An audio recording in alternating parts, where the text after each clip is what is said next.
একদিন দুজন বন্ধু ছিল, তারা দুজনে ছিল চোর।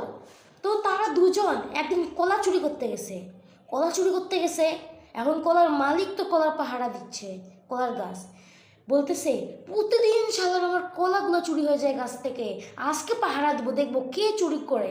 যে চুরি করবে আজকে ওর ঠ্যাং ভাঙে একদম মাটিতে ফেলায় গুঁড়া করে দিব। তো এখন চোরগুলো দূর থেকে দেখতেছে, এখানে তো মানুষ দাঁড়ায় আছে, এখানে চুরি করা যাবে না, অন্য বাগানে চল।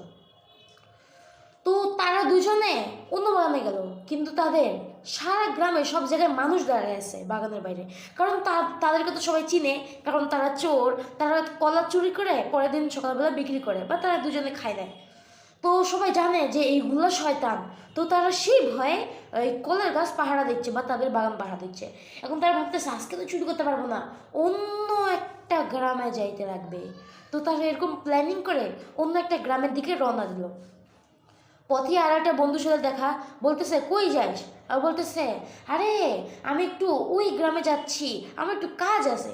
বন্ধু বললো তোদের কী কাজ? আমি তো ভালো করেই জানি। তখন এই বন্ধুরা বললো আরে আরে চুপ থাক। তখন ওই বন্ধুরা মানে যে দুজন চুরি করতে যাচ্ছিল, আরেকজন বন্ধু যে আসে, ওই বলতেছে আচ্ছা যা, সমস্যা নাই, আমি কাউকে কিছু বলবো না, কিন্তু আমাকেই অর্ধেক দিতে লাগবে। এই কথা শুনে সে বন্ধুরা বললো আরে না, পারবো না, 10% দিব। সে বন্ধু বললো আচ্ছা ঠিক আছে, ফ্রি টাকা পাবো, সমস্যা নাই, 10% দিস। এই কথা শুনে তারা দুজনে চুরি করতে গেল। এই চুরি করতে যায় তারা দুজন গাছে উঠলো, কলার গাছ। তো ওইখান থেকে 8টা কলা পারলো।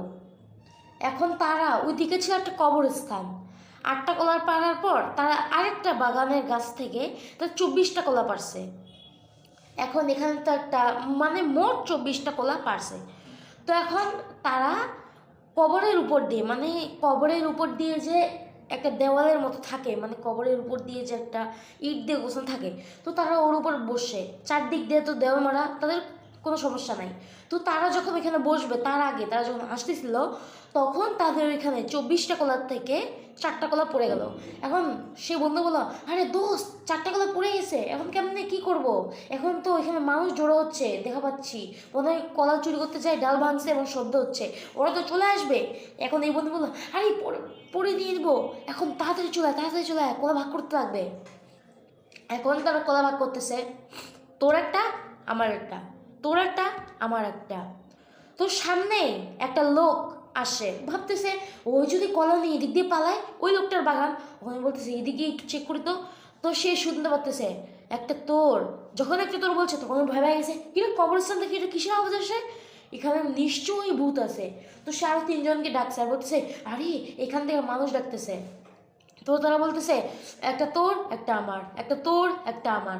তো তারা এরকম করে অনেকগুলো কলা গুনছে, মানে 20টা কলা 10 করে ভাগ করে দিয়েছে। এখন তারা বলতেছে এরা নিশ্চয়ই কবরস্থানে লাশ খাওয়ার জন্য লাশ গুনতেছে, আমরা পালাই যাই। তো তারা যখন পালাবে তখন শুনতে পাইলো সেই লোক দুটো বলতেছে, মানে সেই লোক দুটা কবরস্থানের ভিতরে আছে, তারা ভাবতেছে ভূত। এবং সেই লোক দুটো বলতেছে আর বাইরে যে 4টা পড়ে আছে ওই 4টাকে কি করবে? তখন সে আর একটা বন্ধু বলল বাইরে যে 4টা পড়ে আছে ওটা দুটা তো দুটা আমার, একদম ছিঁড়ে খাবো, ওই দুটাকে আমরা দুইজন ছিঁড়ে খাবো, আরও দুটো থাকবে ওটা তুই ছিঁড়ে খাবি, আর যেটা 20টা থাকবে ওইটা তো আমরা কি করবো তুই জানিস। এইগুলো শুনে সেই লোকগুলো বললো আরে এ তো আমাদেরকে মারার প্ল্যান করতেছে, পালা। তো সবাই পালাই গেল। তো প্রিয় দর্শক, গল্পটা আপনাদের কাছে কেমন লাগলো অবশ্যই কমেন্ট বক্সে জানাবেন। আজ এই প্রতিযোগিতা সবাই ভালো থাকবেন, সুস্থ থাকবেন, আমার জন্য দোয়া করবেন।